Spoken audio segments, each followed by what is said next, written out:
Mr. Speaker and members, I take the gentleman at his word. If he says this bill, his intention is for it not to discriminate, then we should put it in the bill and say that this bill shall not discriminate.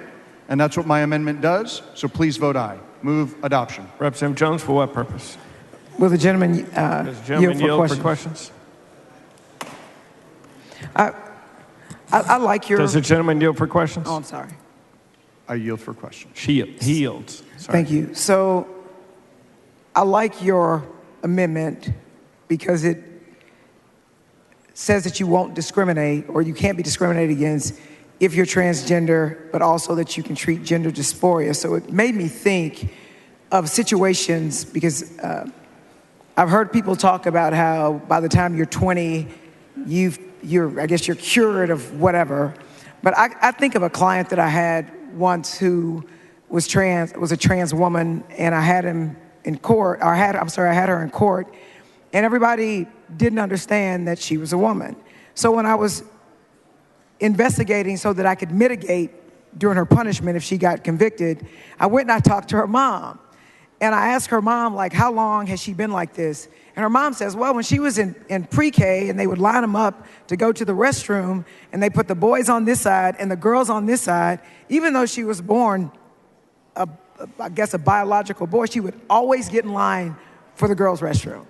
And the teacher called mom and said, hey, you need to get your son and get him to get in the boys' line for the restroom. But no matter what she said to her daughter to get into the boys' line, because she was buying into it, because she didn't understand what it was to be a transgender girl, she tried to do therapy. She did all these mental health things to try to cure her daughter from being a transgender girl. And what ended up happening is she had a bunch of psychological issues because people kept telling her she wasn't who she was. And she ended up being homeless. She ended up getting kicked out by her mom. She ended up being on the streets because no one would accept her as a woman.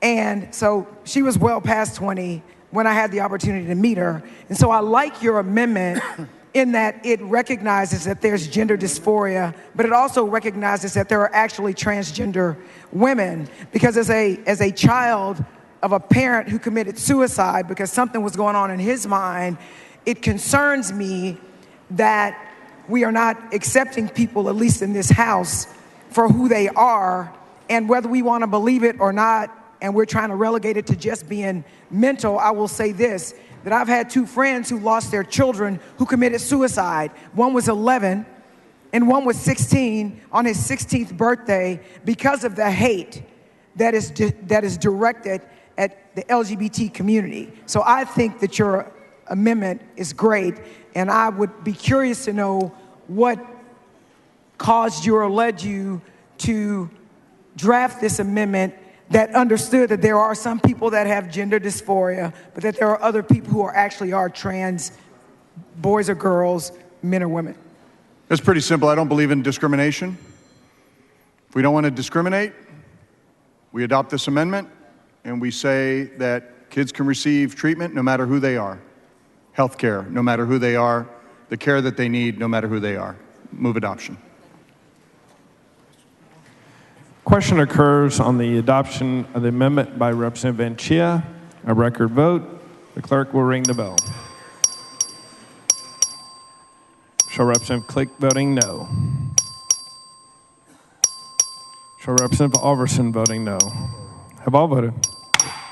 Having 55 ayes and 82 nays, the amendment fails to be adopted.